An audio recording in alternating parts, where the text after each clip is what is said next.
Una sera del 1977, una sera d'estate, a casa di Dario Argento. Dario aveva appena terminato, credo, Suspiria, e eravamo, credo io, sicuramente Dario, Claudio, suo fratello che faceva il produttore, probabilmente anche Dardano Sacchetti, se ben ricordo, e un truccatore americano, un certo Tom Savini.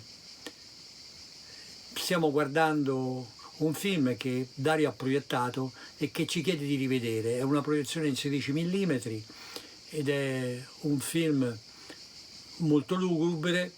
che ci prende, che avevamo già visto ma che rivediamo dopo circa 10 anni, e nel momento culminante di questo film lugubre e tremendo scoppia un temporale estivo, un sinistro lampo attraversa la sala, salta la luce, si blocca completamente la proiezione, un piccolo fantasma bianco appare in fondo al corridoio, la luce torna, il piccolo fantasma bianco è Asia Argento che si è svegliata e che dice a Dario: papà, che succede? E noi ci troviamo a sorridere perché sembrava proprio un'atmosfera e un clima da Dario Argento. Il film che stavamo rivedendo era La notte dei morti viventi e fra noi c'era anche George Romero, il regista del famoso film. Questo preambolo per raccontarvi un aneddoto e dirvi che oggi, cioè anzi ieri sera, ricorre l'anniversario della morte di George Romero, l'autore straordinario e indiscusso di Zombie e della Notte dei Morti Viventi e dell'Alba dei Morti Viventi e Il Giorno dei Morti. Quindi l'inventore praticamente del genere zombie. In realtà c'è un precedente che credo del 1933 con Bela Lugosi,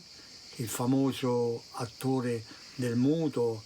che poi interpretò Dracula, che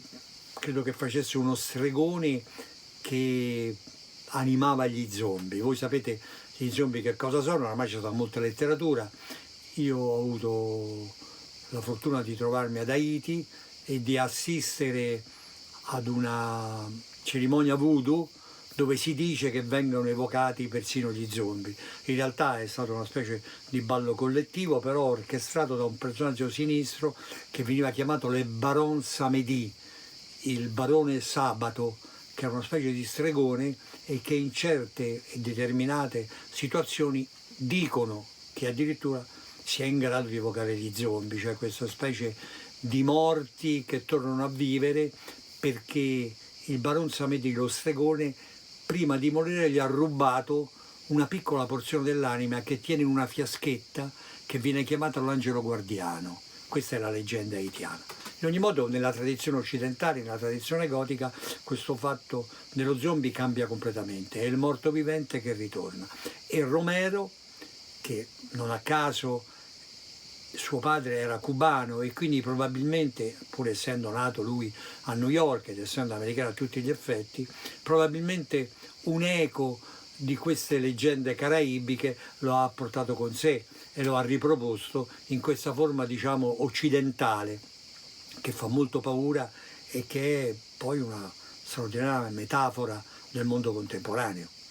perché in realtà sia La Notte dei Morti Viventi, il primo film,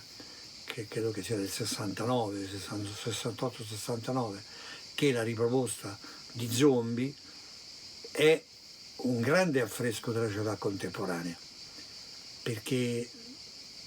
io ne ho parlato addirittura con Romero e lui era stato d'accordo nella famosa scena in cui gli zombie assaltano il supermercato, è quello che io ho chiamato all'epoca, quindi venivo dal 68 e quindi avevo vissuto tutta la crisi giovanile, la crisi del consumismo, del capitalismo e le varie istanze che avevamo per cercare di rinnovare la società. Io l'avevo chiamata la collera dei poveri, era proprio la metafora dell'assalto al mondo del benessere da parte di coloro che ne sono esclusi, cose che sotto certi aspetti si stanno anche verificando oggi con le migrazioni, cioè i popoli più sfortunati e più provati della Terra cercano di arrivare dove sembra che ci sia, e c'è in realtà, anche se ci a tratti, il benessere e una forma diversa di vita. Quindi in Zombie, il famoso assalto al supermercato, dove i nostri protagonisti si sono chiusi dentro e quasi in una forma di narcisismo e di edonismo esasperato, mentre ai vetri bussano gli zombie cercando di entrare, è chiaramente una rappresentazione di questo mondo, e Romero ha il merito di averla intuita e averla anticipata ben 40 anni prima. Quindi questo è il merito del film, al di là, diciamo che il merito del film per una cultura alta, al di là del fatto che da un punto di vista emozionale il film ci trasmette veramente la paura, veramente il terrore, veramente questa ancestrale forma di timore nei confronti di coloro che sono stati e che potrebbero tornare. Ora, io personalmente ritengo che i morti, soprattutto i nostri cari, siano persone che hanno, se abbiamo amato e se loro ci hanno amato, che abbiano conservato l'amore nei nostri confronti, e quindi se davvero tornassero, tornerebbero soltanto per farci del bene e per accarezzarci e per ritrovarci come delle forme di amore e di tenerezza. Ma nell'immaginario collettivo e nel cinema e nelle forme di spettacolo le emozioni devono essere giocate in tutta la gamma possibile, e quindi la paura agisce in maniera molto forte e funziona sempre, e quindi gli zombie battono ai vetri e ci fanno paura, ma non battono al nostro cuore, e al nostro cuore non fanno paura, ma ci danno soltanto dei dolci ricordi. Grazie.